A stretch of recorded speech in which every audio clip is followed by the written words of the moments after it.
Hey guys, welcome back to Real Talk. With real siblings. How y'all doing? What's up? We're here to talk about episode 2 of Sequester season 4. But first, hit that like, hit that subscribe. We're going to be coming to you guys every week. So just go ahead and hit the like, hit the subscribe. It's free. Your It's number one spot for all Sequester news. Are there other Sequester podcasts or anything? It doesn't matter. There's none. It doesn't matter. It's just us. Anyway. Period. I just wanted to say that. Period. All right, let's talk about this first episode. It was interesting. So we start off with seeing the glorious return of Josh after he smashed Jay West and kicked him to the curb.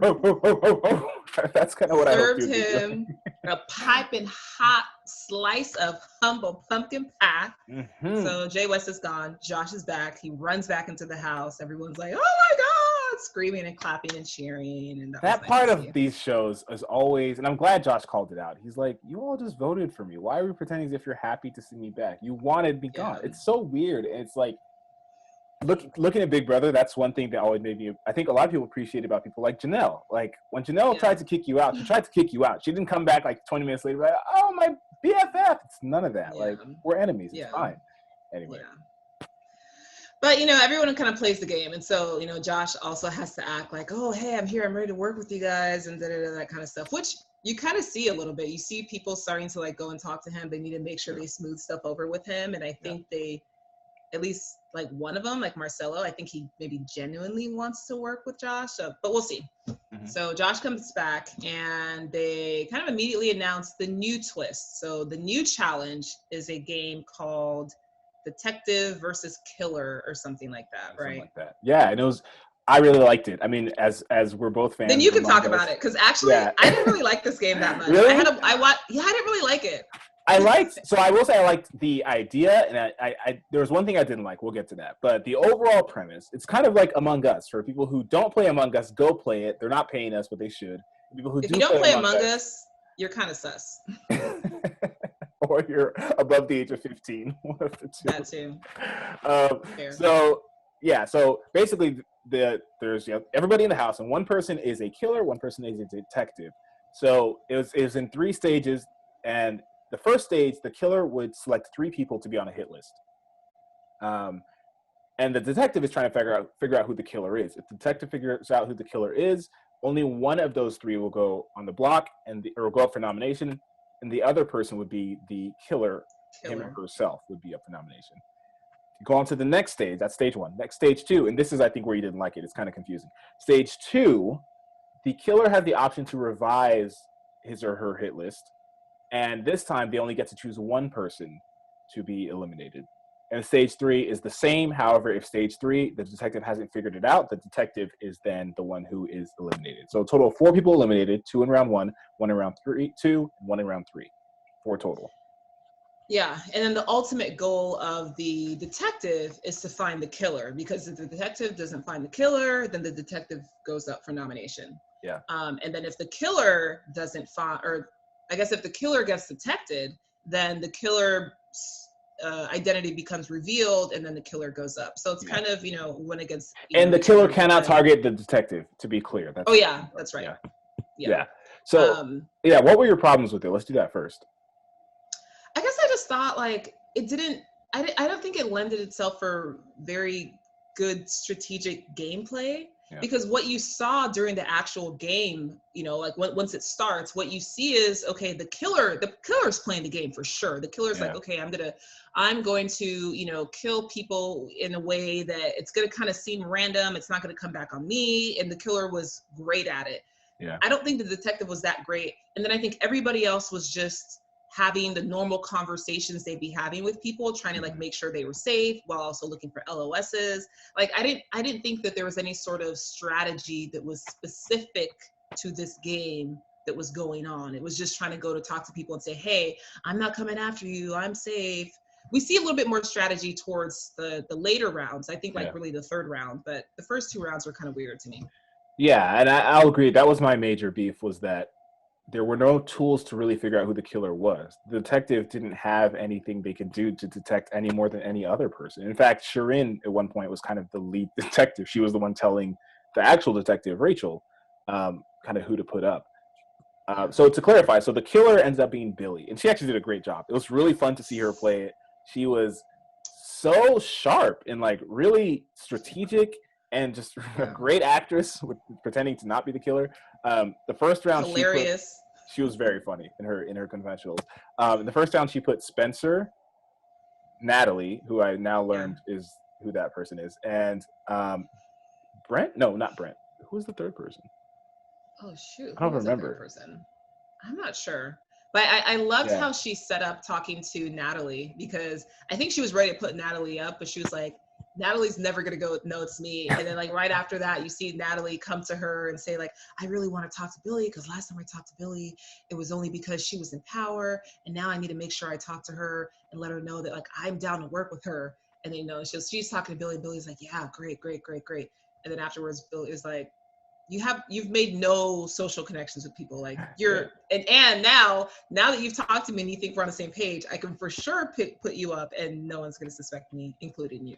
So that was actually a really cool conversation, and it was cool to learn Natalie's name, and I think Billy did a great job.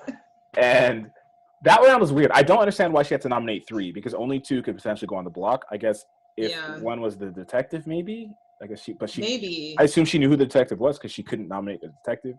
That was another part that was missing. They didn't tell us. Like, we don't know how she would know who the detective is. Maybe they told her. Maybe that's why she nominates 3, because if she nominates the detective, that's revealed.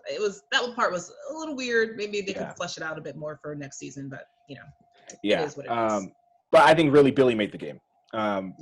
Billy was stellar, and there was at one point, to begin the second round, I think. So, the first round ended with the people I mentioned, Spencer and Natalie, being put on the block, or being put up for elimination.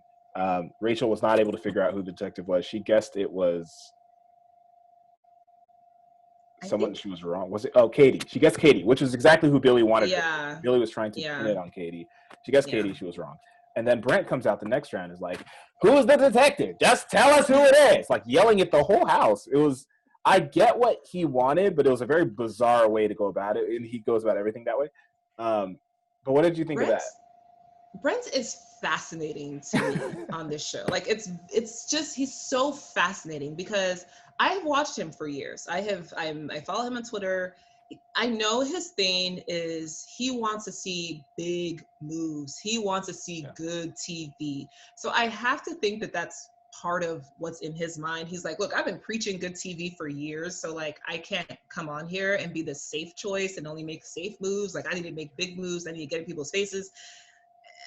Because if that's what he wants, if that's what he's trying to do, then he's doing that. Because I actually don't understand at all what his plan is. I don't know if he's trying to win. I don't know if he's just trying to be crazy, because before he goes around, before he makes that huge announcement of, if you're the killer, just reveal yourself, before he does that, in the first round, you see him have a conversation with Katie, right? He immediately goes to Katie because he's trying to reconcile with her, because he just voted for her during the whole battle back thing, right?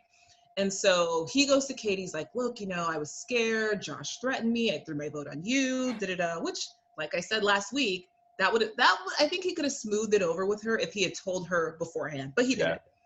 So he's trying to make amends. And the way he tries, the amend that he proposes is, look, so that that you can trust me. If you ever get put in, you can drag me into battle. I will battle you. That's fine. Like so now, like, of course I'm not going to want to put you in because I know you're picking me. We both know you're picking me. So I'm going to make sure you stay out of, getting eliminated. And then if I get eliminated, I'll drag you too. Katie's like, what? Wait, what? Why'd you drag me? I didn't vote for you. And then while he's having this, he's proposing this ridiculous proposition to Katie, people are trying to come into the room to maybe chat with him or talk to Katie. He's like, get out. He slammed the door in Muda's face. He slammed the door in Brendan's face. Yeah. I'm just like, oh my God. I was like, this is like, I was like, this is a worse social game in the house. Like, this is, you're not, it's one thing to be a Natalie and just like not do anything. It's another thing to like actively piss people off, and you slamming doors in people's faces. Like, oh my God, Brett, what is going on with you? Yeah, Brett was that wild. was hilarious. Yeah, and yeah, he really went off in that game, needlessly, I thought, because I don't know what the strategy was. Like you said, there's not much strategic elements to this game for the non-killers, right? Like if you know who the detective is, Brent's argument was that we could start feeding them information, but first of all, nobody has any information. Second of all, even if you did, it's all going to be tainted and conflicting. Like it's not like everyone in the house is on the same page that we figured out it's Billy. So I actually think Rachel was smart to not reveal, because at the end of the day, she's the one who would have to go up on the block if she's wrong. So as much as they were trying to say, like, if you don't reveal, we're going to be pissed at you. It's like, well, yeah, but I have to go up anyway if I get it wrong. So I'm very much incentivized to get this right. It's not like I'm going to screw you guys out of it. So it was a bizarre moment. And then he just went around trying to campaign for the detective to reveal herself. She ended up revealing herself the next round. So that round, nobody figured out it was Billy. Sorry, go ahead. No, you're right. Nobody figured out it was Billy. And who did she put up? I don't even remember. Billy. Right. So Billy, yes. So Billy put up Jacob, and also the detective, Rachel, thought Jacob was the killer. So he guessed Jacob was the killer. Obviously, she was wrong, and Billy put him up in the same round. Jacob got waxed that round. He was pretty confused and bamboozled. And then you see Muna being like, "Oh my God, my Jacob!" You see Marcelo being like, "Oh my God, my Jacob!" Everyone was freaking out that Jacob was. I was like, "Are we? You guys all on the same page of Jacob? Because why? Like, unless someone has to go home, like you should be happy. Like Jacob has won 2 minis before. Like he's a good threat, But everyone was just like, "Oh, how dare this killer put up Jacob, not our Jacob?" Yeah, it was strange, the reaction. And so that went to the final round. And the final round, so it was actually Shireen who had told Rachel that it was Jacob. She just kind of thought it was him. She was wrong. And then the final round, there was all these little pockets of discussion, and Billy was just floating from discussion to discussion, being hilarious. Like pop in, be like, "You guys don't think it's me, right?" Or like, "Oh, why didn't you tell me this?" Like just playing the victim and being hilarious. She really endeared herself, I thought, to me, like this game. And it ended up where they nominated Marcelo, because at some point somebody had thought that Marcelo and Brent could be it, because I guess they're smart. Maybe there was really no evidence to go on anybody, and yet everyone was convinced of everything. But they picked Marcelo.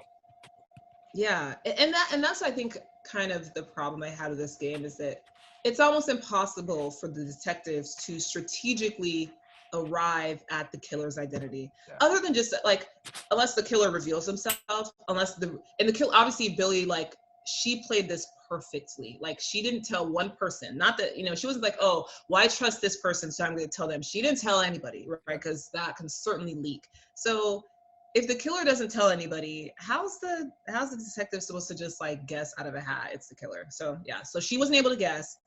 And Billy gets off scot-free. I think if people had to, even after the game, I'm sure they're still trying to figure out, okay, who was the killer, and I don't think anybody's gonna think it's Billy. I don't think so. No, she really covered her tracks. And then at the end, the interesting thing was that Rachel didn't guess Brent is one of her choices. Like it was like after she guessed her choice. Wasn't it that after she guessed her choice and then was wrong, and then she got nominated, she was like, "Well, I think it's Brent," because he'd be like, because the smartest person. Brent or Josh, because they're working together, and Brent says the smartest person in the room, and then Josh was like, "I'm not working with Brent," and Brent was like, "I'm not working with Josh." And then Brent was like, "Why would I say it's the smartest person in the room if I think I'm the smartest person in the room? Like that wouldn't even make any sense." It's just. But it was weird how she did it, because she didn't guess them like. No, it was very sloppy. A lot of sloppiness happened in that game, and it was crazy to see Billy outsmart the entire house, like very easily. Very easily. Very easily. I mean, her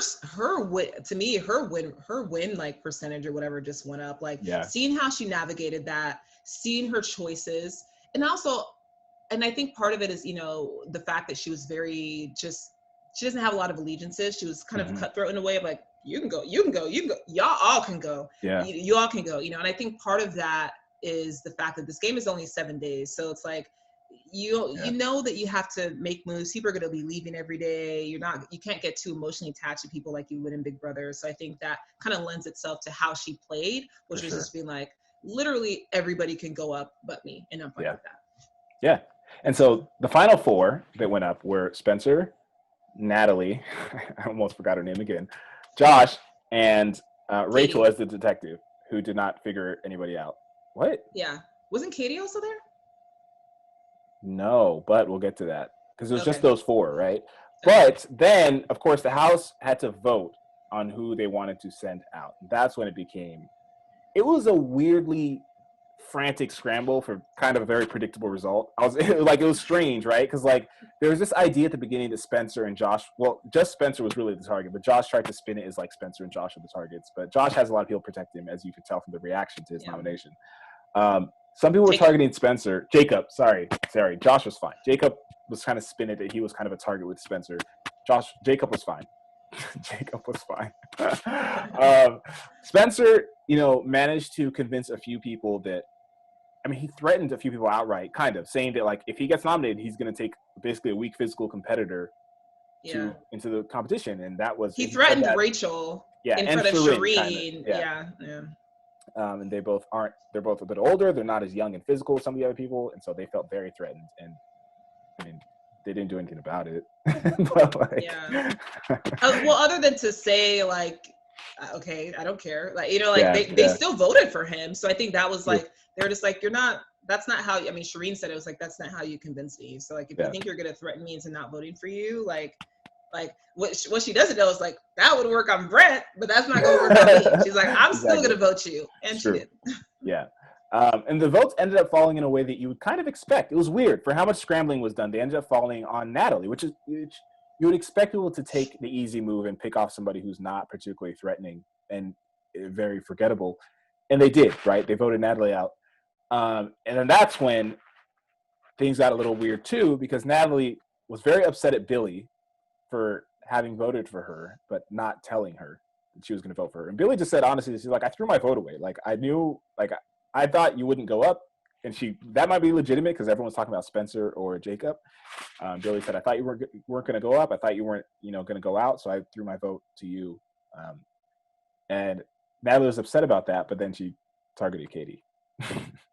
It made no sense. And like, so Natalie was upset with Billy, one, because, Billy, I guess, told her she would vote for her or whatever. But then also she didn't like that Billy earlier had told her, you got to play harder. You got to play, like, if you come back, you got to play harder. Yeah. And she was like, and then I think in her confessional when she was talking about it later, she's like, it's easy for you to say you got to play hard when people are on your side. And I was like, I get it. I can be an emotional person sometimes, but it really kind of takes the wind out of your sails. Yeah. When you're trying to talk about how someone should, told you to play hard, and in doing that, you start crying. Yeah. And also, like, she said it as like a friend kind of thing. She was like, you gotta stay alive, you gotta survive. And she specifically said you gotta play hard. And then Natalie spun it into this, like, she said, I gotta play harder. Like, I'm not playing hard enough. It was weird. You know when it's like you're like internally insecure about something, and then like someone says a very innocent comment, and it's like that was exactly like we got to see that happen because like we heard what she said, and then we see on how it's the output of how she interpreted it. It's just like those are two different. Not what's going on. So she's like, Billy, if I come back, I'm coming after you, but with like way less threatening violence. But she's like, but I'm gonna battle Katie. Like, Katie was like, what did I do? Like, I voted for you. I told you I was going to vote for you. We had this all worked out. She's like, well, whatever. I want to hear it. We're literally, Katie was trying to plead her case. She's like, we're done. Let's go. We're fighting. It was really hilarious and very obvious that Natalie didn't think she could handle Billy. I was like, what? Right. But I was like, why would you pick a fight with Billy? Like, why would you put her on notice? You know what I'm saying? Let her continue to think that you're her friend and then snake her. But like, why would you be like, oh, you're on notice. We're not friends, but I'm just going to battle this. Like, it reminds me of season 2 of Sequester. There was this girl that got eliminated, and and when she was, discussing who she was going to bring in for her battle back, she was like, well, I'm just going to call out that there's an all male alliance in this house, and we need to break that up and, not let the guys dominate this house. So I'm going to nominate Tiffany and Jack for a battle back. And people were just like, wait, what? Like, you just call an all male alliance and then you nominate a girl? Like, what? How does that work? I feel like that's exactly what she did. It's like you called out Billy and then you go against Katie. Like, whatever. Yeah. I mean, it ended up being a smart decision. Katie's most likely one of the weaker competitors in the house, especially after seeing, I mean, they didn't know that Billy was a mastermind of the killer thing, but after seeing Billy perform there, she clearly knows what she's doing. And so it was basically like a pyramid beer pong competition. You have to like throw these ping pong balls into like these rows of cups, it looked like. But they were like stacked, built in a pyramid. So like the first row, then if you make it there, you have to make it in the second row. If you make it there, you have to make it in the third row. Then you have to make it back down. And on the side to keep score is like a slider. Essentially, it has 7 spots, and there's like a little puck in the middle, an LOS puck. And if you make a point, you move it towards your opponent. If your opponent makes a point, they move it towards you, and eventually it gets to one side or the other, and that person, whoever side it gets to, loses. Yeah. So it was. I mean. Yeah, Natalie dominated. I mean, Katie made one. I think she made the first point, and then Natalie just made the rest in succession. And it was weird to see. I mean, yeah, it was one of those like, circus fair games, and like I was, and those can be hard. I'm not knocking Katie for not winning or anything, or not even getting close, but I did wonder why they didn't like try an overhand toss. I don't know if that was like underhand. Against the rule, or no, they were tossing it underhand. No, they were doing overhand. Oh, were they? Yeah, they did everything overhand. They didn't try underhand. Either way, they should have tried something different, and they did it one way. And like, and it was one of those things where maybe this is where like the production they could clue in the audience and like what exactly the rules are, because to me I'm like, Katie kept saying like her shots were coming up short, and I was like, well, try something new, try like something first different. of all, and she didn't. Throw harder. This isn't like that kind of game where like you need that different of an approach. Second of all, you didn't try underhand, you didn't try two-handed, you didn't move your footing, try to line up differently, you didn't raise your elbow. They just kept doing the same thing over. No adjustments. No, zero adjustments. Yeah, and for Natalie it worked. So weird. It didn't seem very competitive. Like it almost just seemed like whatever was going to happen was going to happen. Like they weren't really trying to change their fate. So Katie won. I mean, Natalie won. It doesn't matter. They're both going to leave soon. Natalie won. Yeah. She's coming back in the house. And yeah, that was the episode. I think, tell me who you think is in trouble for next week and who you think is in a good spot for next week. It's hard to tell because and that's one thing I'm liking about this game is that every week the twist really plays to different people's strengths. The twist itself is like,